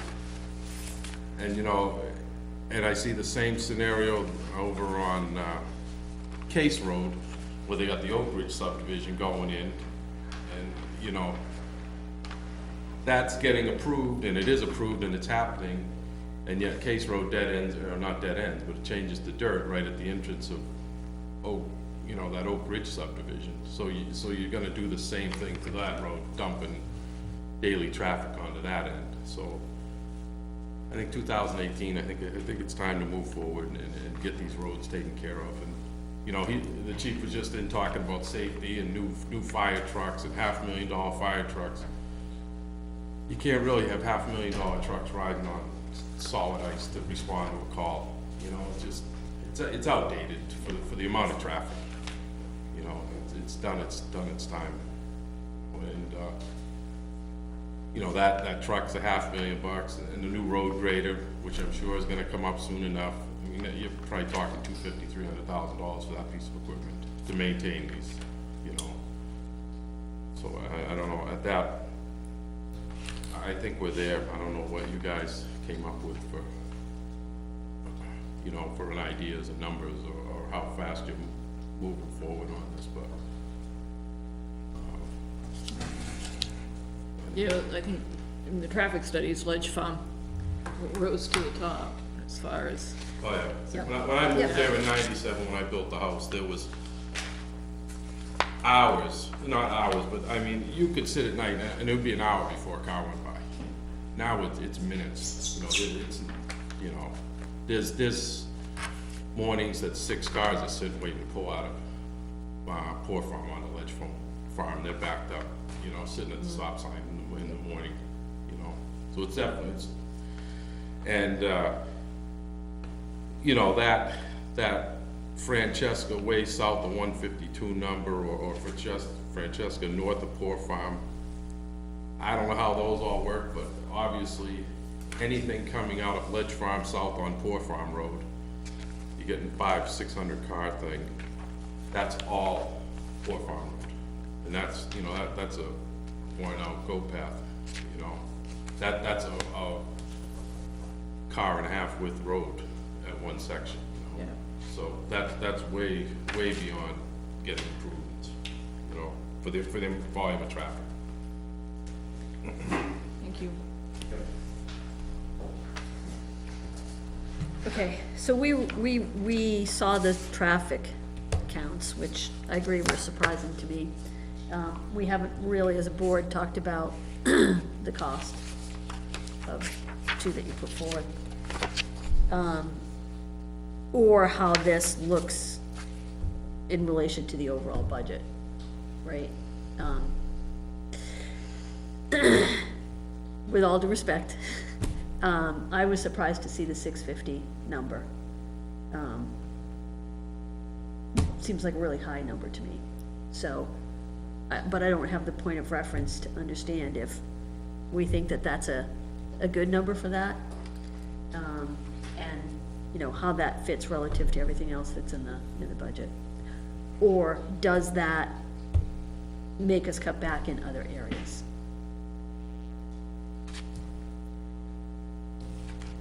Well, I think you can assume that the numbers from the engineering firm are conservative, they're high.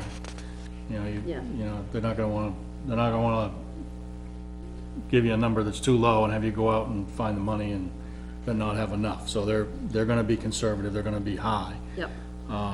Not dramatically, I don't think, but if they're gonna err on the side of too much. This carries a these numbers carry a contingency that you probably, you know, at least for a ledge farm, it looks like a pretty straightforward job. There's not, there shouldn't be big surprises to it. Yep. We don't know what the market will tell us, you know, if we were to go to bid on this.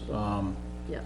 You know, there's more highway money floating around right now, the economy's screaming, Yep. you know, there'll be competition for paving crews this summer, but, Yeah. so I'd say it's probably fat, but not Okay. crazy fat. That would be my read on it. It costs us what, like 400 for, Lakeview, right? Yeah, a little less than that, probably all in. That was more than a mile though, and it wasn't the same level of, Well, I'm thinking, so Ledge Farm had ledge and drainage issues. Lakeview had ledge and drainage issues, and Ledge Farm has, in the beginning of it, ledge and drainage issues until you get down to flat. So this probably is a little high, on the high side. Well, ledge is wider than Lakeview, Ledge is wider than this. considerably wider than Lakeview. So, right. that's, you know, the cost of asphalt drives this Right. more than anything. So Yeah. the width and the length they push this number faster than anything. I mean, I think they're gonna have to do some pretty, significant drainage and, excavation on the beginning of, as you start to go down. It's not gonna be as bad as Lakeview. Not as bad. Yeah, as A couple areas, but other than that, it won't. the ideal solution for Ledge Farm is to fix the corner around the farmhouse, but that is way beyond our ability to, to really, we'd be talking about That acquiring needs to be land. engineered, We'd be acquiring not, land. let's try this and see if it works thing. Yeah, to really fix it, we'd be acquiring land and To take the really. bend out, you mean? Yeah, that's not what this is doing. This is, let's get the drainage right and get a good surface over it. It's not, it's not fixing that corner and hill. That's not what this is intended to do. I mean, we've gotta do something with it. My other concern is, I think we need to do it, right? So my concern is that straightaway, that straight shot, once you get down to the bottom of the, the bottom of the hill, how you gonna maintain, how you gonna not have it be speed race? And so I think that's one thing, cause that's just gonna be pedal yeah. to the metal If and. these roads are paved, they're gonna fly. Yeah. More so than they do now. Yeah, so I think we will need to think about how we're gonna do that, because, Well, on the speed, you know, I've said it before in here, I've lived there since '97. If I said I saw a police cruiser down there 5 times, I'd be lying. From what I've seen, you know, being there, working, in and out of the house. So, you know, they're not patrolling it. I know my father lives on the end of Berry Road in Epping, and he sees Nottingham cruisers every day go by his house on Old Nottingham Road in Epping. I don't know if they're going to, where they're going, but there's a cruiser going in and out there every day. So, the speed thing, I think, that's on the law enforcement. That's almost irrelevant to this issue, because, I mean, you sit there every day for a week and everyone gets the point, you know, you surprise them, so. It's an issue on every road. It's an issue on every road, but, my point is, we have an opportunity to, when we resurface this road, we have an opportunity to, slow that traffic down a little bit, without, It's fast now on dirt. yeah, it is, yeah. It's 45 miles an hour. How do you think we're gonna slow it down? Speed bumps, There are speed tables, those. yeah, those speed tables, yeah, I mean, towns use them. I mean, I think that's something that we should look at. and we should- Bad idea. No, those are. Bad idea? They have them in Kensington, it's absolutely horrible. Yeah, they have them in Kensington, that's where I've Horrible. seen them. Yeah, by the Well, park. I mean, I wouldn't wanna ask the police, but, Thing is, that's a become a deterrent to maintenance. Yeah, you have no, it's that. a nightmare. Because I mean, that's Durham's just got an 2 or 3 enforcement. different types down there, and that, Yeah, no, I think it's just an enforcement thing, you know, you just have to make it known that you're speeding, there might be somebody sitting there, but it's not, that doesn't outweigh the cost now. I mean, the cost of this aren't gonna go down, nothing's getting cheaper every year. I mean, these costs are gonna keep going on every road in town, you know, every year, these expenses are just gonna keep going, and I mean, if that's a 15-year, 10-year, 15-year life of asphalt, you know, with no major maintenance, then it's gonna save money. It's- You know, you can't have a crew down there messing with dirt every week in the summer. It's not cost effective at this point, with the volume of traffic on these roads. So Chris, you gave us numbers for both Ledge Farm and for Cooper Hill, and refresh my memory, were you suggesting that those were the 2 that we prioritize? Yeah, the Cooper Hill, the last leg of Cooper Hill that's gravel has been on the CIP. It's been on the radar for a long time. You know, the counts are not, they're not Ledge Farm level, but at 350, it's not nothing.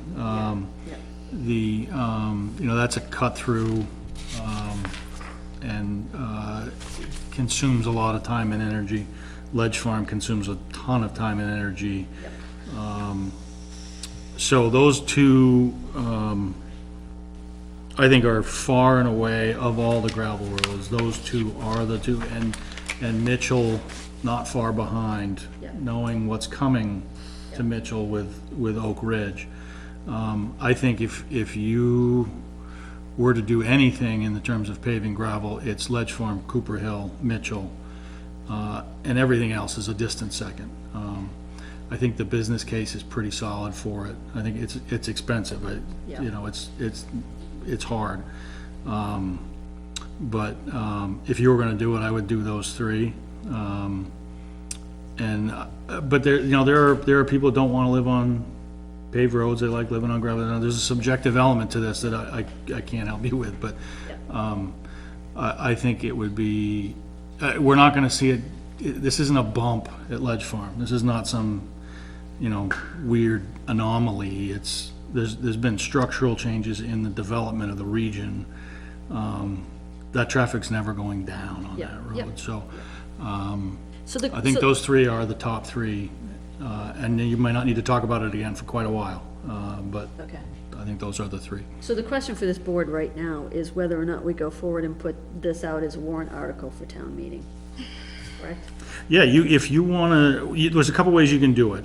You've got, if you look at those 3, we spend about $200,000 a year on reconstruction projects. Typically, we have a warrant article and we say, okay, this year we're gonna rebuild Lakeview Drive. And we expected to be working on Lakeview in 2018. Well, we got ahead, so great. You know, we would have in all likelihood been asking for 200,000 to finish Lakeview this year. We're running out of those major reconstruction projects. We've caught up with a lot of that. We have some culvert work to do, culvert or bridge work to do. But if you want to keep maintaining things, we need to do that maintenance work. And we haven't talked about the study and the annual maintenance kind of things, but I think we're in the right neighborhood there in terms of what we're spending. If you want to keep spending about 200,000 a year, it's going to be hard to get all the gravel paving done that I think we want to get done and get to that bridge and culvert work at that pace. So just for, you know, so these two projects would be on top of the 200,000, that's the normal spend per year? No, I think if you were to, I think the 200 probably covers Cooper Hill pretty yeah, close, sure. right? So, Yeah. if you wanted to start on Ledge Farm, that would be over and above. Yeah, You can do that with one big bite, you can bond it and spread it over, I think 10 years is the best option. One big bite at 650 is a big budget hit. That's, I think, what did I give you, $1 something on the tax rate? Yeah, if it comes in at the full 650, it's $1.06 on the tax rate, which I don't imagine you want to do, but if you want to get it all done and over with, you can do it that way. If you were to bond it over 10 years, you end up paying a little bit more for it, you pay interest. But the tax impact's more like a dime or 12 cents for those 10 years, so. and is it, 10 years is the normal, length? Yeah, like, would you look at like 5 years or something like that? Well, I just pulled what the bond bank kind of offers as their standard stuff. You know, we could ask them to set up something at 5 years, but you don't want to go too much further than 10 because you're going to be back working on the road Yeah, sure. in year 15 or something, so. Now, once you've done that, just say to us a mile or road, whatever, then that's gonna fall back on the regular maintenance schedule, overlay and that type of stuff. Right, and you know, so you don't want to be paying a bond and be paying to overlay it at the same A time. good road, you're generally. probably gonna have a 10-year window if it's done right, Yeah, where you have to start maintaining it. yeah. You know, if you get lucky and, you know, between, you know, maybe the bids come in a little better than that, maybe we find a way over the 2 years to get Mitchell done, you know, with that 200 plus a bond, that may be that may be a reach, but we got a little bit of that SB 38 money left, we've got. Yeah, Wasn't there a development that was being looked at off of Mitchell Road that's kind of in Barrington, Nottingham, there was a rumbling about that? Was Route 4 No, to it's, Mitchell? yeah, I had thought there was, but then I went back and looked at the planning board stuff, and it's on the other side of Route 4. Okay, I was hoping that that was gonna solve that for us, and it's, I believe it's off of, what's that little stub we have in town before it gets to Barrington, over at the other end of side of Smoke Street? I think it's over there on the Barrington line. Granted, you know, any new development, you can look to extract some help on paving for other places, but, we don't have anything in the pipeline on Ledge Farm that we know to be good-sized development. right. right, If we did, then, you know, we could talk about trading, getting some exactions from the developer, or trading impact fees, or something like that, but we don't know of anything brewing there. So, I mean, it sounds like, we need to do it, and it sounds like the bond's gonna be the least, or the best Most way palatable. to smooth the impact, the tax impact. what are your thoughts on that, Charlie? What are your thoughts? Well, my thoughts initially was to not go for the 650 in the first year. You know, go for the half of it and, you know, get it, finish it the second year Yeah, and, see how that affects the tax rate. Whether we bond it or not, that, you know, I hadn't really got down to that yet. If we're gonna do the whole thing, Well, half of it, we might be able to absorb it in the budget, 325, say. Yep, yep.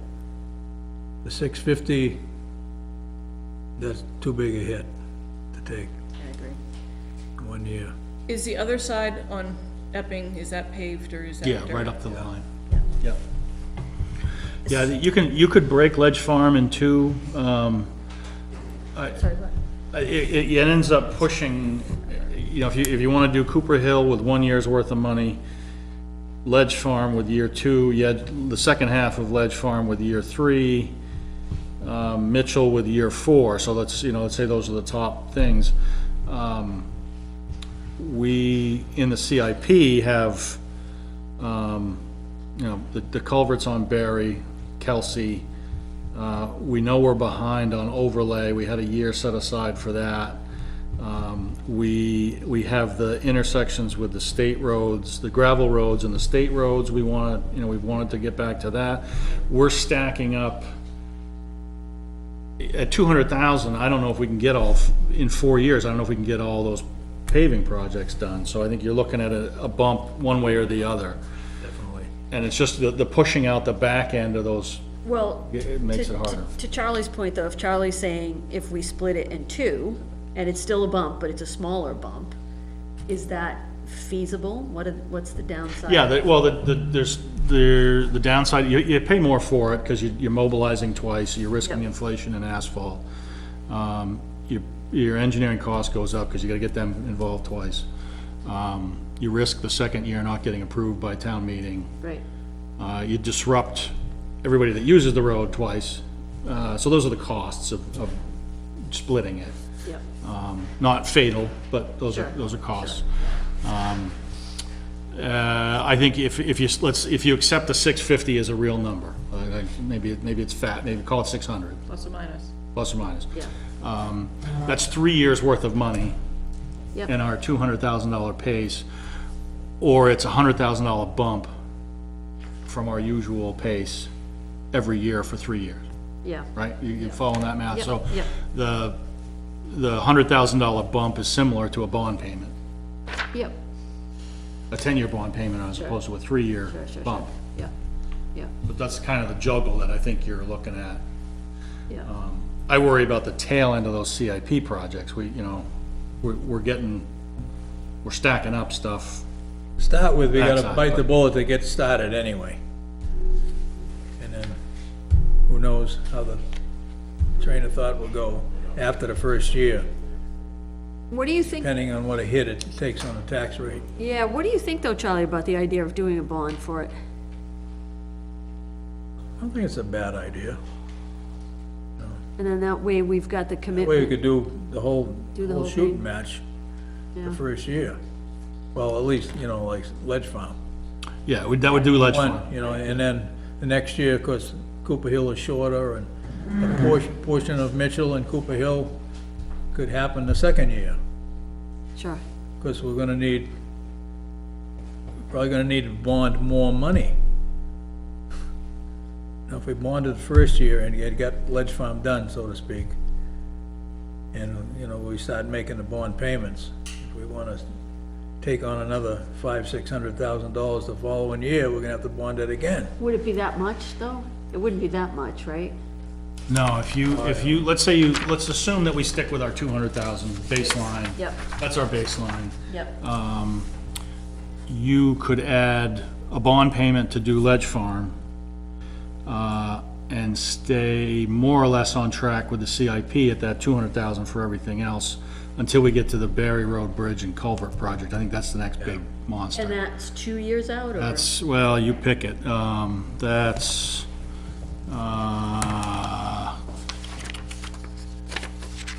we don't have there's no hard date on that, but it's in that priority level of, the culverts. It's in the 2021 to 2024 range ideally. Okay, So that's years 3 through 7, something like that. okay, That's, Berry's the big one. 2 culverts that might be a bridge. It isn't today, but it might need to be. yeah, And leading up to that spot on Berry is bad too, so it's probably a 2-year project at the pace that we spend now.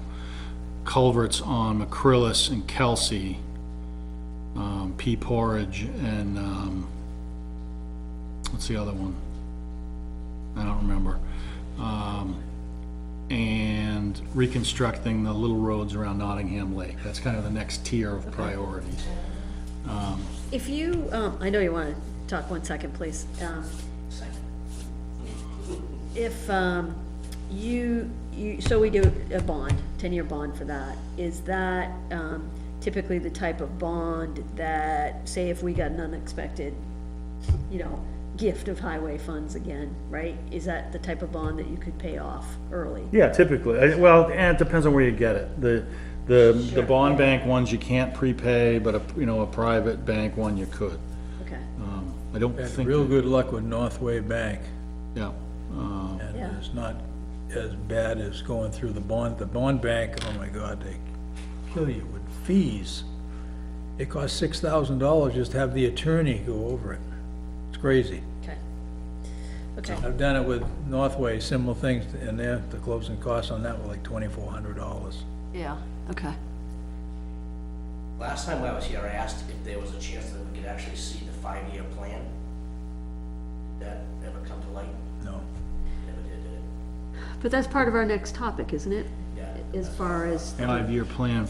John has had an ongoing plan on stuff, and I mean, Right, this, that's why I asked this if they board were- hasn't, They were gonna take his, when he retired, they were gonna retire, when he retired, they were gonna take it and shake it out of him and see what it was on it, so we could put it on a piece of paper so the rest of us could see it.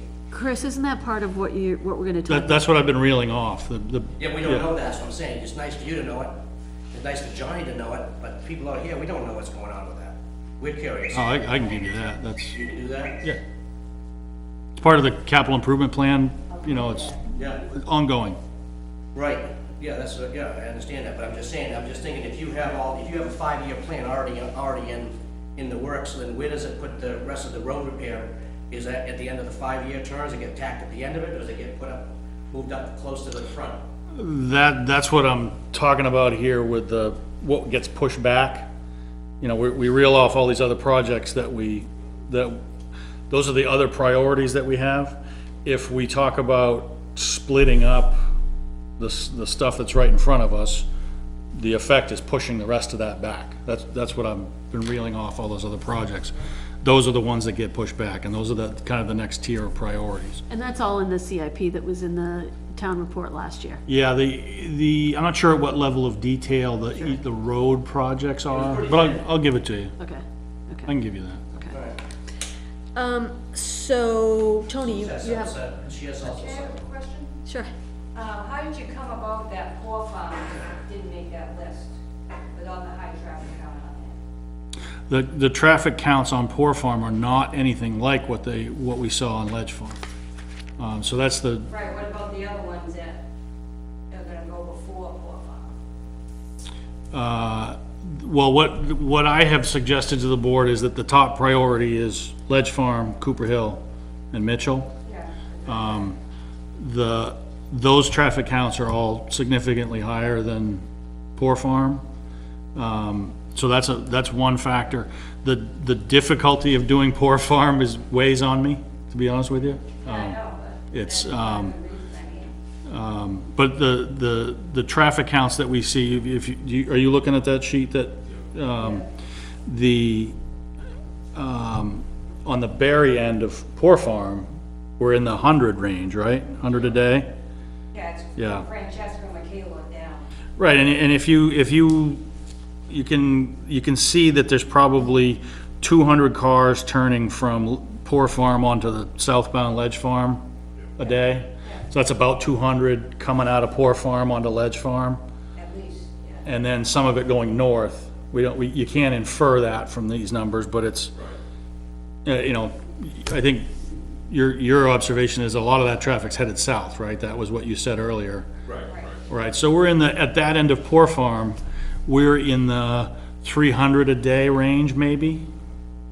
There's more coming off poor farm than there is on Ledge Coming off to, Ledge farm, people going down Ledge farm.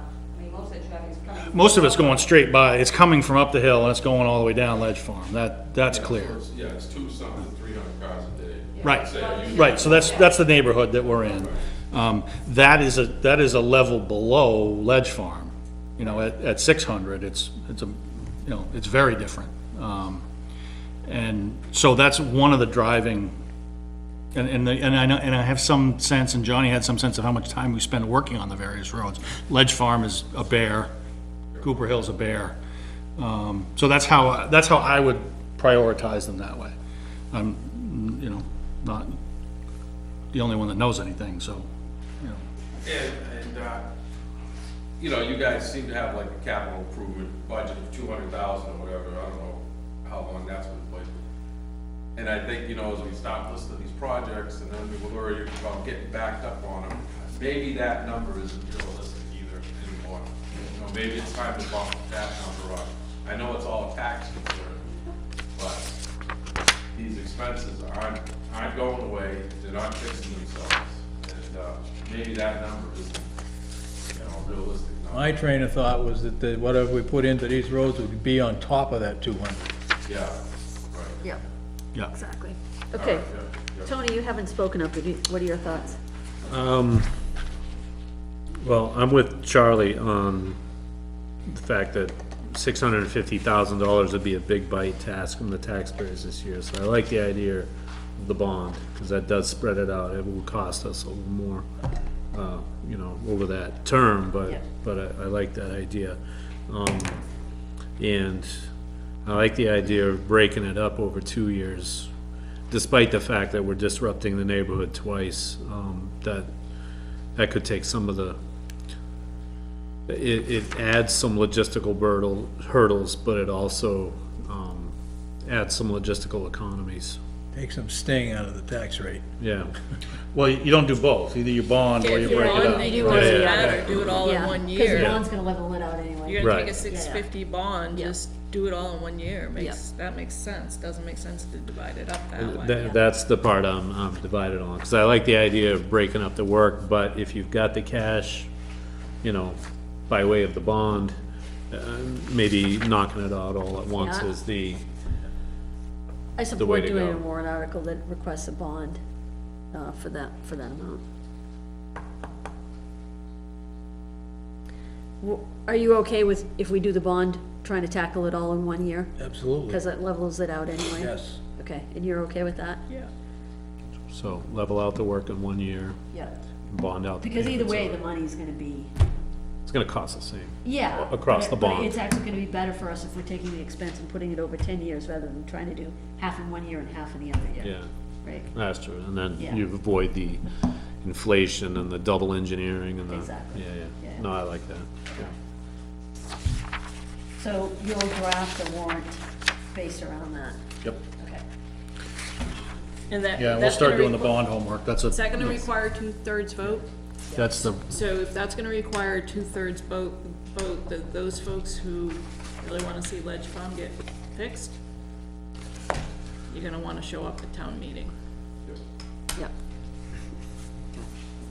What, and as far as the rest of, road maintenance, it won't affect shim and seal coat, I take it? That's no, a we different could, line? I mean, we can revisit that, we know we're behind on that, so I don't think we wanna look to that to pay for. Thing is, they keep plugging away at that stuff. We can't get out of the road Right. and go. Yeah. So can Yeah. you give us, Rebuild at the others. next meeting, can you give us a good snapshot of what, what this is all gonna look like and potentially what is, you know, updated CIP and how we're gonna manage that whole thing? Yep. Okay? All right, guys? And can you put it like in a format, like the, you know, the 5-year plan in a format That's that what was, the yeah, CIP yeah. is, right? In that format? Yep. Yeah. Okay. All right. One last topic, Chris? The road study, Yes. sent you a memo on that, I've been Yep. teasing you with it for weeks. Got some good feedback occasionally from you, but we haven't, you know, said, let me spend the money, so, are you clear on what it is that we're gonna buy? Is that a, I think that is gonna tell us where we need to be on that shim and seal coat line, or what we're buying for that seal coat line. And I think what we're gonna find is that, we'll be able to at least keep pace with inflation in terms of maintaining the road network for the money we're spending now, just by expanding the menu of maintenance methods that we use. You know, there are shorter term, cheap maintenance methods that we could use that we don't, that can really stretch the life of the network out, the road network out.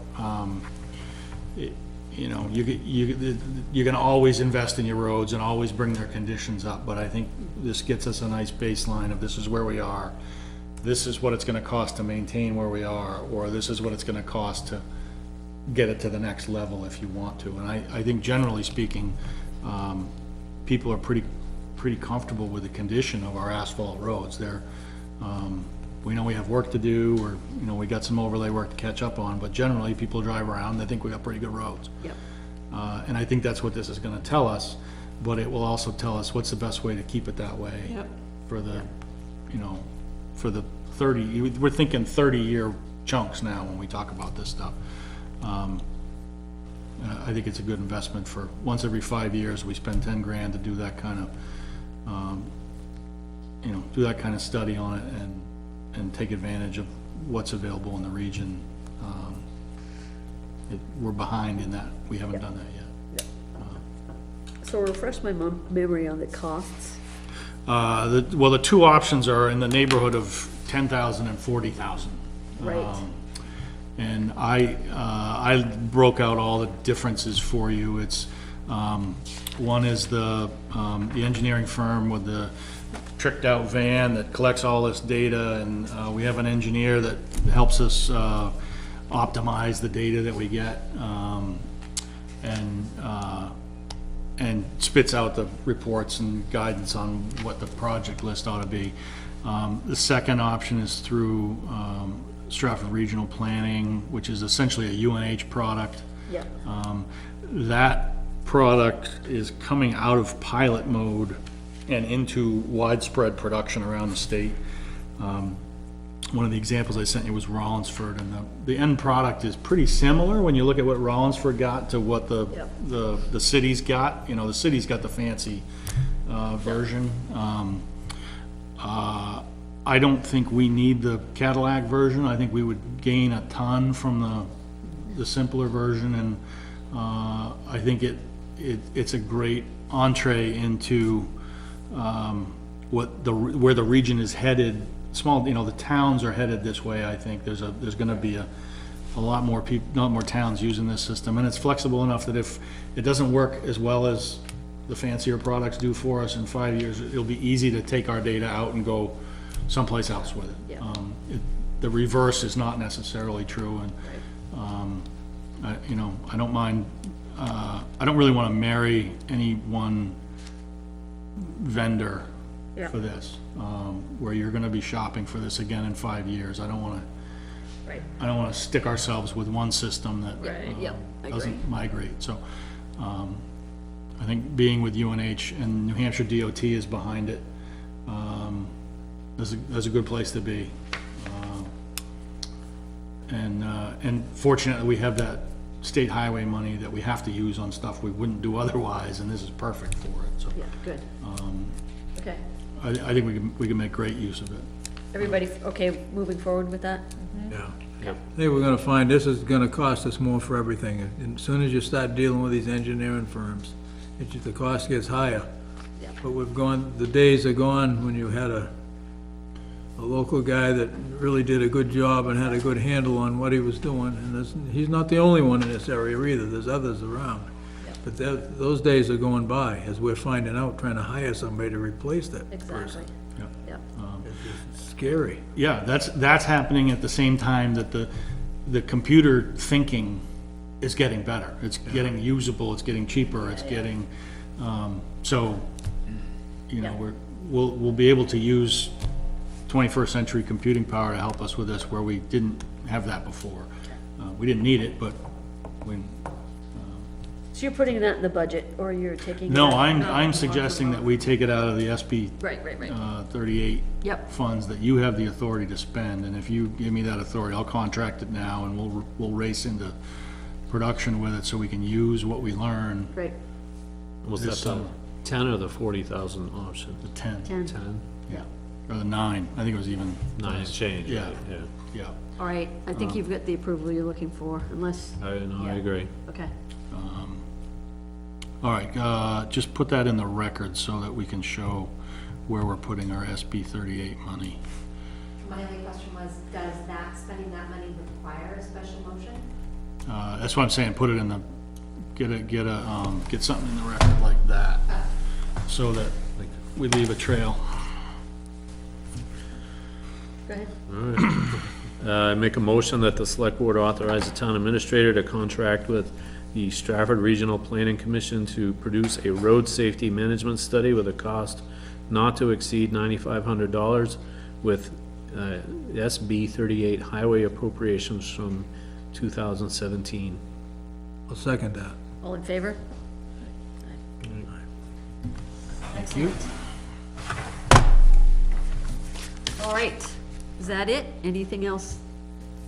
Nothing else on the agenda? Anything else anyone wants to raise? Roll Tide. I would be remiss if I didn't say roll tide. All right, I'll take a motion to adjourn. Motion to adjourn. Second? I'll second. All in favor? Thank you.